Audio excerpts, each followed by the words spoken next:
Oi pessoal, professor Demis aqui falando. Nessa semana nós vamos retornar às nossas atividades e nessa semana nós vamos trabalhar o atrito e também nós vamos trabalhar o plano inclinado. Esses dois assuntos, pessoal, é um assunto bastante recorrente nos vestibulares, inclusive no Enem. Então eu peço que vocês se dediquem ao máximo a esse assunto, que com certeza ele vai cair no Enem. Então vale a pena você parar um pouquinho a mais para dar uma estudada, para que no futuro, quando cair essa questão no Enem, você conseguir acertar sem grandes dificuldades, tá bom? Então eu vou colocar aqui, tentar explicar o máximo possível, mas também tem outros materiais no YouTube que pode auxiliar vocês a compreender melhor como é que funciona os cálculos envolvendo o plano inclinado e o atrito. Então vamos direto ao ponto. Um caminhão transporta em sua carroceria um bloco de peso. Então aqui já está dando aqui, ó, peso, ó. Peso. Você já sabe que todo peso é para baixo. Após estacionar, então ele vai estar, ó, repouso. O motorista aciona o mecanismo que inclina a carroceria. Então aqui ele vai levantar, então aqui vai aparecer um ângulozinho aqui, ó, o ângulo θ. Sabendo que o ângulo máximo, então o ângulo máximo em relação à horizontal, que a carroceria pode atingir sem que o bloco deslize, é θ. Então isso aqui vai ser o ângulo máximo. Tal que seno do ângulo é 0,6 e o cosseno do ângulo é de 0,80. O coeficiente de atrito estático entre o bloco e a superfície da carroceria do caminhão vale. Lembre-se que quando a gente fala de atrito, nós temos o atrito estático e o atrito dinâmico. No caso aqui, ele está falando do atrito estático porque o bloco está em repouso. Aí, a partir do atrito máximo a aguentar, esse bloco vai começar a deslizar. Tá bom? Vou pegar aqui um desenho aqui na internet que a gente mostra basicamente o diagrama dessa figura aqui, tá bom? Então, olha só, pessoal. Aqui tem um desenho de todas as forças envolvidas. Nós sabemos que o peso é para baixo. Sempre é para baixo. Só que esse peso pode ser decomposto aqui, ó. Porque ela vai formar um ângulozinho aqui. Entre a horizontal da carroceria aqui, dessa parte da carroceria. E a vertical aqui. Certo? Então, aqui nós temos uma decomposição. Então, a componente peso é nada mais do que a componente x dela vetorial mais a componente y dela vetorialmente. Esse px nós já sabemos que é P vezes o seno de θ. E o py é P vezes o cosseno de θ. Professor, eu não estou entendendo essa parte. Decomposição de vetores. Dá uma olhadinha lá no material, viu? Decomposição de vetores. Dá uma olhadinha lá para você entender aí. Bom? E aí, o que acontece? Esse px aqui, o módulo dele, ou seja, a intensidade dele, tem exatamente igual à força de atrito. Nessas condições aqui, observe que os dois estão na horizontal, aqui em relação a esse plano aqui, ó. Em relação a isso aqui, ó, né? Em relação à carroceria, estão sob a mesma direção aqui, ó. Só que em sentidos opostos. Então, como o objeto está em repouso, antes dele começar a deslizar, então isso quer dizer que o px, que é esse lado aqui, é exatamente igual ao módulo da força de atrito que está do outro lado. E a normal aqui, o valor da normal, é exatamente igual à componente py. Quem é a componente py? É P vezes o cosseno de θ. A questão quer saber qual é o coeficiente de atrito estático. Onde é que a gente acha o coeficiente de atrito estático? Bem, a gente vai achar o coeficiente do atrito estático na formulazinha de atrito, que é a força de atrito é o coeficiente de atrito vezes a normal. Vamos lá para a figura novamente. Então, eu quero saber quem é a força de atrito, porque eu sabendo quem é a força de atrito, eu vou saber quem é o coeficiente de atrito estático. Tá bom, pessoal? Então vamos lá. Quem é o px? Vamos começar aqui pelo px. Quem é o px? é o P vezes o seno de θ. E quem é a força de atrito? É o coeficiente de atrito estático vezes a normal. Mas quem é o valor da normal? Bem, o valor da normal é P vezes cosseno de θ. Então, esse P eu posso cortar com esse P. E esse aqui vai passar dividindo. Então, quem vai ser o U? É o seno de θ dividido pelo cosseno de θ. Essas duas informações nós já temos. O seno é 0,60 e o cosseno 0,80. Que vai dar 0,75. Então, letra E. Certo, pessoal? Vamos para a nossa próxima questão. Então, nós vamos para a segunda questão. Leia a charge a seguir e responda as questões. Então, nós temos aqui ele dizendo que eu acho que estou no fim da linha. Então, aqui é um plano inclinado.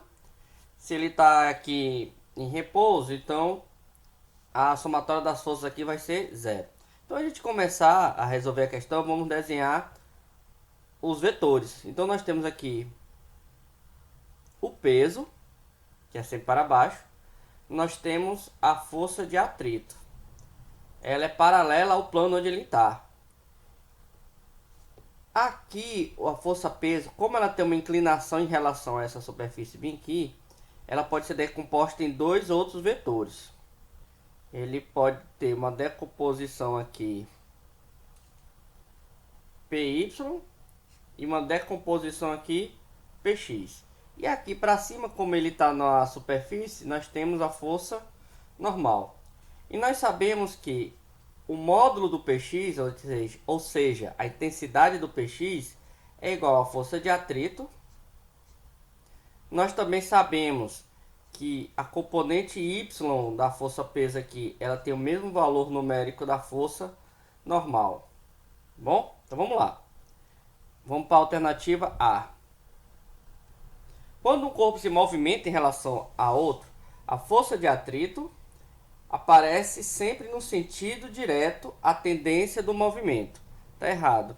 A força de atrito é sempre uma força de oposição ao movimento. Então ela é uma força de oposição. Então essa assertiva está errada. No final da caminhada, ou seja, da figura lá, a pessoa está na frente e fica parada sem escorregar. Beleza. Então está em repouso. Vou botar aqui, ó, repouso. Pois a força de atrito, ele está dando uma equaçãozinha aqui, ó. E portanto, ele diz que a força de atrito aqui é o inverso da tangente. Esse elevado a menos 1 aqui, vamos fazer aqui a letra B, né? Ele está dizendo que a força de atrito é 1 sobre a tangente de θ. Então, pessoal, a gente já viu na questão passada que o coeficiente de atrito estático máximo é dado pela tangente de θ e não pelo inverso. Então é só você olhar a primeira questão que você vai ver onde chegou isso. Porque tangente, o que é? É o seno de θ dividido pelo cosseno de θ, que foi exatamente o resultado da nossa questão anterior. Então essa alternativa também está errada. Então letra C. Se por algum motivo na figura quem está atrás puxasse quem está na frente, a força de atrito estaria no sentido do puxão para quem aplicou a força. E continua sendo errado, porque a força de atrito é sempre uma força de oposição. Então está errado também. Então vamos para a letra D. Podemos afirmar que a força de atrito é proporcional à força normal, independente da área de contato. Então, qual a definição da força de atrito? É o seu coeficiente de atrito estático ou dinâmico vezes a normal. Então, ela depende aqui do seu coeficiente de atrito e depende da força normal. Essa força normal, pessoal, ela é uma força quando você aplica em qualquer superfície, ela vai aparecer uma força direcionada para cima, aqui, ó, uma força de reação do contato. Então, ela não depende da área. Força de atrito depende do coeficiente e da força normal. Então, a alternativa está correta, é letra D. E vamos para a última, né? No final da caminhada, a pessoa que está na frente está sujeita a uma força de atrito. E para que seja máximo, devemos ter. E está dando o valor daqui da força de atrito e seria máximo, né? E não é verdade, por quê? Porque no caso, a força de atrito estático máximo, ele vai ser o valor que equilibra o peso decomposto no plano inclinado. Ou seja, quem é que decompõe o valor da força máxima? É esse Px aqui. E o Px quem é? É o peso vezes o centro de θ. Então tá errado também. A alternativa correta aqui vai ser a letra D. Um avião voa numa trajetória retilínea e horizontal, próximo à superfície da Terra. No interior da aeronave, uma maleta está apoiada no chão. O coeficiente de atrito estático entre a maleta e o chão do avião é o Mi aqui, que pode ser o tanto faz. É o coeficiente de atrito estático. E a aceleração da gravidade no local do voo é G. Considerando essa situação, analise as seguintes afirmativas. Então vamos lá. Opção 1. Se a maleta não se mover em relação ao chão do avião, então o passageiro pode concluir corretamente, sem acesso a qualquer outra informação, que o avião está deslocando com velocidade constante em relação ao solo. Essa afirmativa está errada. Por quê? Porque aqui ele está desprezando o atrito. Se não tivesse o atrito, a assertiva estava correta.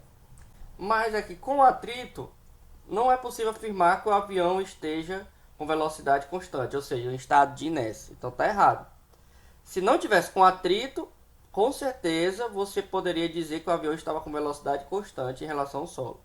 Mas como tem a força de atrito, então não é possível. Então está errado. Vamos ver a outra.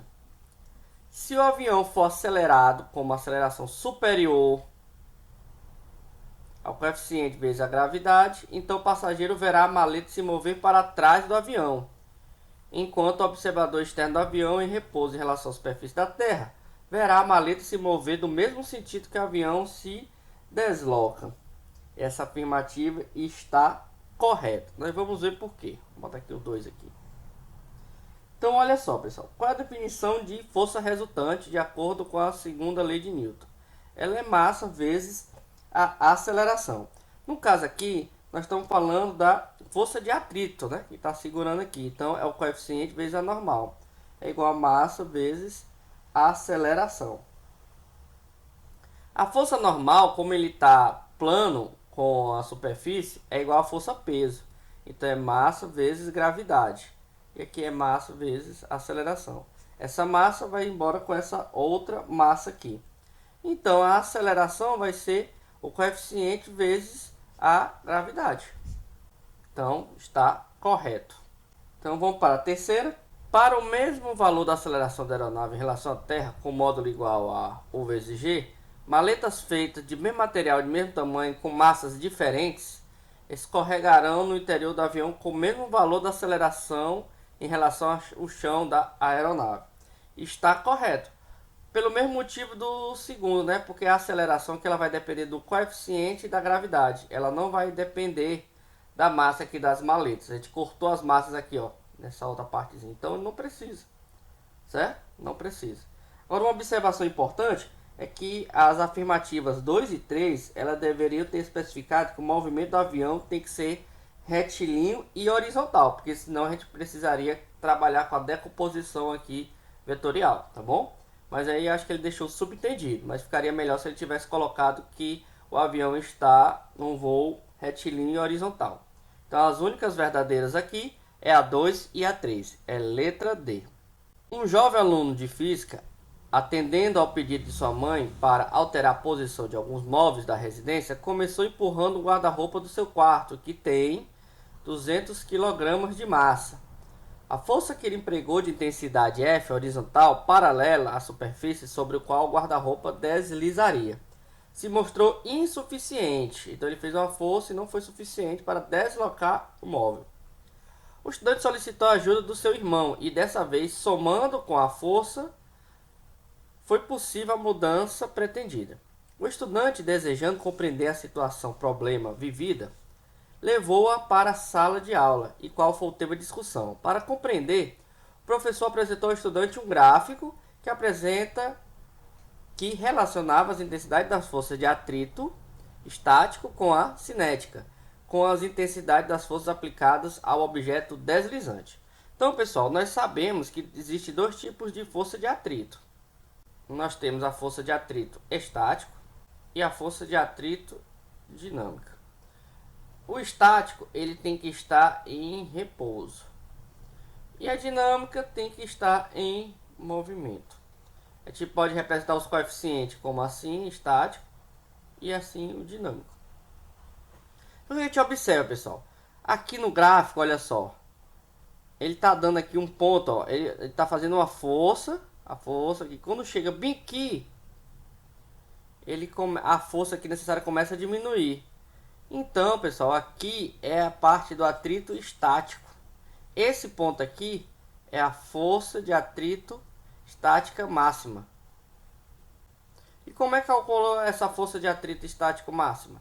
A força de atrito estático máxima é o coeficiente vezes a sua normal. Então ele te dá o valor máximo. Essa equação ela não te dá a força de atrito no movimento, ela te dá o valor máximo. Isso aí é uma pegadinha muito comum nos vestibulares. Então se você observar aqui, ó, é o ponto máximo, ponto máximo. Então para a gente não alongar muito a questão, a alternativa correta aqui vai ser a letra D. A força resultante da ação dos dois irmãos conseguiu deslocar o guarda-roupa porque foi superior ao valor máximo da força de atrito estático entre o guarda-roupa e o chão. Então, pessoal, é o seguinte. Só para você entender melhor aqui essa questão. Você tem aqui um bloco, aí se você fizer uma força F. A força de atrito você calculou aqui, ó. A força de atrito que como calculou, vamos dar um exemplo. Foi 10 newtons. Se você fizer uma força de 8 newtons, vamos supor que você fez uma força de 8 newtons. É suficiente para mover o bloco? Não, porque a força de atrito máxima é 10. Ah, então quer dizer que a força de atrito nessa situação, quando a força for 8, a força de atrito vai ser 10. Não, aqui ele te dá o valor máximo. Se ele continuar em repouso, pessoal, nós sabemos que a somatória das forças tem que ser 0. Então, se a força aqui foi 8, a força de atrito tem que ser 8 para ficar 0. Se ele aplicar uma força de 9, a força de atrito vai ser 9. Se ele fizer 10, a força de atrito vai ser 10. Aí, se ele fizer 11, se ele fizer 11, ele sai do estado de repouso. Então, essa formulazinha aqui, coeficiente de atrito vezes ar normal, ela vai te dar a força de atrito máximo, tá bom? Então, pessoal, vale a pena dar uma estudada no livro didático, tem muito material interessante no YouTube. Estude bastante esse tema que vai ser recorrente, tanto no ensino médio completo, como também nos vestibulares. E qualquer dúvida, poste nos comentários. Um abraço e até mais.